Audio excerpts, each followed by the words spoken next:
ঈদ আসতো, রুটিন মাফিক ঈদ চলে যেত। ঈদের যে আনন্দ, ঈদের যে উচ্ছ্বাস, এটা ছিল না। তো এত বছর পর মনে হচ্ছে স্বাধীন এবং মুক্ত বাংলাদেশে আমরা ঈদ করছি। এবং আমার নেতাকর্মীরাও মোটামুটি সকলের সঙ্গেই তো কথা হলো সকাল থেকে, তারা খুব আনন্দিত যে এতদিন পরে স্বস্তিতে অ্যাটলিস্ট কোনো ভয় নাই যে 1 ঘন্টা পরে কি হবে, 2 ঘন্টা পরে কি হবে, বা আজকে রাতটা কি নিরাপদে পরিবারের সঙ্গে থাকতে পারবো কিনা, এই ভীতিটা তাদের মধ্যে নাই। সো এটা একদম ভিন্ন রকম একটা ঈদ। এবং আমি মনে করি যে বাংলাদেশে আগামীর পথ চলা, এই নিরাপদ বাংলাদেশ আমরা দেখতে চাই। সেটাই আকাঙ্ক্ষার জায়গা সবার নিশ্চয়। হুমাম কাদের চৌধুরী, আপনার মন্তব্য শুনতে চাই। প্রথমে বলে দিতে চাই যে এবারে যে ঈদের দিনে আমাদেরকে দেশের মানুষরা টিভির পর্দায় দেখতে পাচ্ছে, আর এখানে এভাবে করে বসে থেকে আমরা আলাপ আলোচনা করতে পারছি, এটা হয়তো 1 বছর আগে আমরা চিন্তা করতেও পারতাম না। 1 বছর আগে এই ঈদের দিনে যদি আমাদেরকে টিভিতে দেখা যেত, হয়তো আমার বা ইশরাকের ভাইয়ের হাতে হাত করা পড়া একটা ছবি আসতো। এই ধরনের দিন পার করে এসেছি। আপনাদেরকে এতটুকু বলে দিতে চাই, বন্ধু অনেক বেড়ে গিয়েছে, আত্মীয় স্বজনও অনেক বেড়ে গিয়েছে হঠাৎ করে।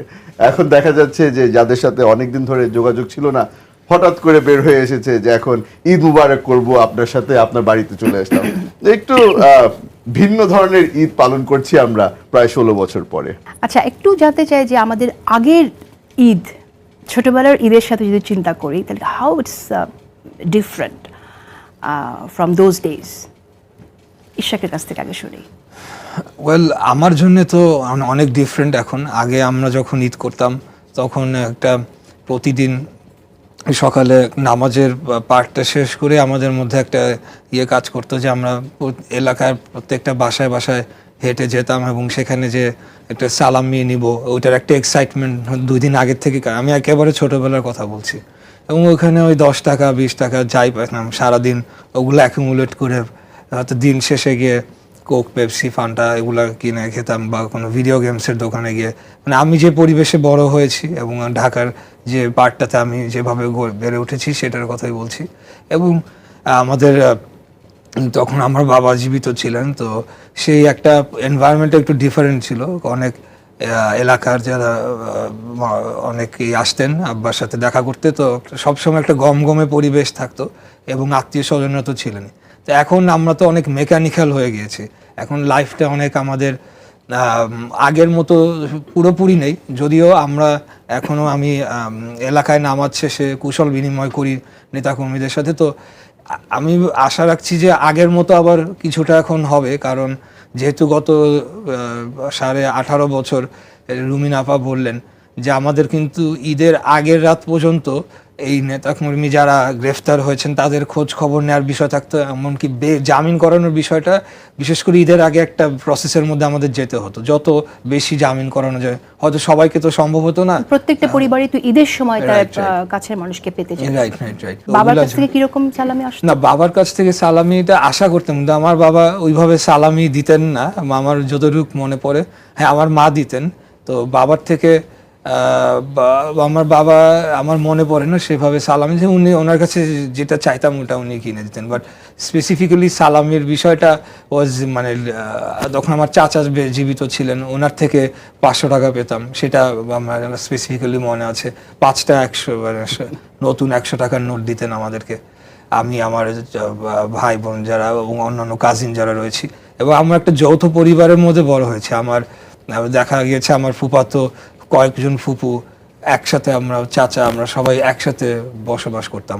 এখন তো সবাই ডিফারেন্ট, যে যার মতো সেপারেটেড হয়ে গিয়েছি। তো এই আর কি। ব্যারিস্টার রুমিন ফারহানা, ছোটবেলার ঈদটা কেমন ছিল? আমার ঈদটা ছোটবেলার সাথে যদি এখনকার ঈদ তুলনা করি, কোনো তুলনাই হয় না। কারণ এখনকার ঈদ মানে আনন্দ যতটা না, তার চেয়ে দায়িত্ব অনেক বেশি। এটা বহু বছর ধরেই। আর ছোটবেলা ছিল পুরোটাই আনন্দ। এবং আমাদের ঈদ, ছোটদের বিশেষ করে, ঈদের দিন তো আর ঈদ শুরু হতো না, ঈদ শুরু হতো ঈদের আরো অনেক আগে থেকে। রমজান আসছে মানেই আনন্দ শুরু হয়ে গেছে। রমজান আসছে মানে ইফতারের পর আব্বা আম্মার সাথে নিয়ে দোকানে যেতে হবে। এবং আমার যেহেতু কোনো ভাই বোন ছিল না, সো আমার আব্বা আম্মার পুরো ফোকাসটা, পুরো ভালোবাসা, পুরো স্নেহ, সকল কিছুই আমাকে ঘিরে। সো আমি মেয়ে সন্তান, সো আমাকে সাজাবে ঈদে। আমার বাবা এভরিডে, অলমোস্ট এভরিডে জেসিন আপা ইফতারের পরে আমাকে নিয়ে কোনো না কোনো দোকানে যেত, but my mother was very strict. আম্মা আমাকে কিছু তো দিতই না, আবার আব্বাকেও বকতো, কেন ওকে এত কিছু কিনে দিচ্ছ, তো বাচ্চা তো নষ্ট হয়ে যাবে। তো আম্মার এগুলো খুব স্ট্রিক্ট ছিল, বাট আব্বা একদম দুই হাতে আমাকে যতটুকু পারতো আব্বা কিনে দিত। আর ঈদের দিন সকালটা যেটা হতো, আমি বসে বসে বাঁচতাম যে আমি কোন জামাটা আগে পরবো, কোন জামাটা দুপুরে পরবো, কোন জামাটা বিকালে পরবো। সো এই আনন্দটা না, এই হালকা ব্যাপারটা বহু বছর ধরে। নতুন জামা কি লুকিয়ে রাখতেন? আমি নতুন জামা আসলে লুকাবো কার কাছ থেকে যেছেন আপা, Family আমার তে তো কেউ নেই। ভাই বোন নাই, যৌথ পরিবারে এটা যৌথ ঘটতো, পরিবারে এটা হ্যাঁ। হয়, আমার তো ওরকম কেউ নাই। তো ওভাবে লুকানো হতো না, বাট হ্যাঁ চেষ্টা করতাম যাতে আর কেউ, বন্ধু বান্ধবরা বিকালে খেলতে আসতো, ওরা যেন আবার ভুল করে আমার জামা দেখে না না ফেলে, দেখে এইটুকু ফেলে। চেষ্টা থাকতো। তো এই জামা কোনটা পরবো। আর সকালে উঠে আমরা নানু বাসায় চলে যেতাম। আমরা এখন যে বাসাটা থাকি এলিফ্যান্ট রোডে, ওখানে আমার নানা বাড়ি ছিল। তো ওখানে আমরা সব খালারা মামারা যে কজন দেশে থাকে, বাংলাদেশে থাকে, ওরা সবাই চলে যেত নানু বাসায়। নানুর বাসায় আমরা দুপুরবেলার খানা দানা হতো, তারপর আমরা বাসায় চলে আসতাম। বিকালবেলা চাচারা যারা ঢাকায় থাকতেন, বাংলাদেশে আছেন, তারা আসতেন, ফুপিরা আসতেন। রাতের বেলা আবার আমাদের সবার একসাথে খানা দানা হতো। তো ওইটা একটা একদম ভিন্ন রকম ঈদ। আর তখন ঢাকাটাও না অনেক ভিন্ন ছিল, মানে এখন যেমন আমরা অ্যাপার্টমেন্টে চলে গেছি, অ্যাপার্টমেন্টে উঠে গেছি, আমার মনে হয় অ্যাপার্টমেন্টের ছোট ছোট অ্যাপার্টমেন্টগুলো না মানুষের মনটাকেও কিছুটা একটু ছোট ছোট করে ফেলেছে। আগে যেমন আমাদের বিরাট বাড়ি, সামনে বড় লন, সেই লনে খেলাধুলা করা, আশপাশের বাসার সব বাচ্চারা একসাথে লনে দৌড়াদৌড়ি করা, খেলা, ওই জিনিসটা তো এখন আর একদম নাই। অ্যাপার্টমেন্টের পাশের অ্যাপার্টমেন্টেও কে কেউ থাকে খবর আমরা নেয় না, অত জানিও না। Even একটা ব্যাপার যে লিফটে একই অ্যাপার্টমেন্টে বাস একদম। করছে, দাঁড়িয়ে মানুষজন চলাফেরা করছে, কিন্তু কেউ কেউ কারোর কারোর সাথে সাথে যেন কথা বলছে না। বলে না, এরকম একটা বিষয় একদম। অনেক সো সময়। ওই ঢাকা, ওই জীবন, ওই লাইফস্টাইল, ওই কালচার, আর এই ঢাকা, এই জীবন, এই লাইফস্টাইল, এই কালচার ইজ সো ডিফারেন্ট। খুব ডিফিকাল্ট দুটাকে কম্পেয়ার করা। হুমাম কাদের চৌধুরী, আপনার ছোটবেলার ঈদ কেমন ছিল? আমাদের কতটা different এখানে এই সময় থেকে? আপনার, আমরা তিনজন এখানে বসে আছি, আমাদের তিনজনের একটা জিনিস খুব সিমিলার। আমরা তিনজন, আমাদের মা আছে কিন্তু বাবার আর দুনিয়াতে নেই। তো এখন যখন আমরা ছোটবেলার ঈদের ব্যাপারে চিন্তা করি, মোস্ট অফ দ্য টাইম আমরা বাবার সাথে কি মেমোরিজ আছে ওগুলো নিয়েই সবসময় আগে চলে আসে। আমাদের রেসপন্সিবিলিটি অনেক বেড়ে গিয়েছে, এখন আমাদের মাদের রেসপন্সিবিলিটি আমাদের। চেষ্টা করছি, আমি ফ্যামিলির মধ্যে সবচেয়ে ছোট, তো আমার ভাই বোন যারা আছে তারাই বেশি রেসপন্সিবল আমার থেকে। ঈদের সময়টা আমরা সবসময় গ্রামের বাড়িতে চলে যেতাম, আমরা চিটাগাঙে চলে যেতাম, এখনও চিটাগাঙে আমরা ঈদ করি বেশিরভাগ সময়। এখন যেটা ভিন্ন হয়ে গেছে, ছোট ছিলাম যখন তখন ইনকাম হতো, এই সালামি দিয়ে টাকা পেতাম। এখন সব ছোট যারা যারা আছে তারা আমাদের থেকে এসে আমাদেরকে লুটে ফেলে। তো এই জিনিসটা একটা নতুন এক্সপিরিয়েন্স আমাদের জন্য। আমাদের রুবিন আপা যেটা বললো, আমাদের ঈদ আসলে শুরু হতো ঈদের 2-3 দিন আগে থেকে।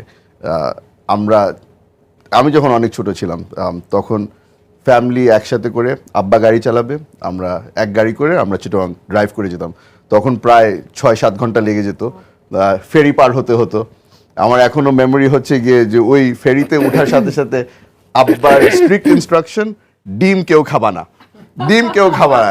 এই জিনিসটা আমার কোনো সময় ভুলবো না, যে ওই ডিম খেয়ে যে পেট ছুটবে এটা সবাই জানে, এই ডিম খাওয়া যাবে না, ময়লা পানির মধ্যে করে, কত ধরনের গল্প শুনতাম আমরা। এই জিনিসটা এখন খুব মিস করি। আমার ছোটকালের একটা এক্সপিরিয়েন্স, আমাদের এখন সবাই হয়ে গেছে ডিজে, আমাদের গাড়ির মধ্যে একটা ডিজে ছিল, ওটা ছিল আমার আম্মা ছিল ইনচার্জ কি গান ছাড়বে। ওই কি পুরানো আমলের গান ছাড়তো, ওটা শুনে তো আমরা পিছনে, আমি, আমার বড় ভাই, আমার বড় বোন, আমরা তো পারলে কান্নাকাটি অবস্থা, যে এই গান আমরা শুনে যাব না। আব্বাও কানে তুলা দিয়ে চলো চিটাগাং যাই 7 ঘন্টা এবং একই গান প্রায় প্রতিবার। একটা ক্যাসেট ছিল, ওইটাকে এখন ঘুরিয়ে ঘুরিয়ে কয়বার শোনা যায় 7 ঘন্টা। তো এটাই ছিল আমাদের ছোটকালের এক্সপিরিয়েন্স। এখন যেটা হয়ে গেছে, আমি গাড়ি চালাই, আমার ভাইয়ের বাচ্চারা অথবা বোনের বাচ্চারা পিছে বসে, ওদেরকে ওই রেসপন্সিবিলিটি দিয়ে দিয়েছি যে তোমরা তোমাদের গান ছাড়ো, আই উইল সাফার।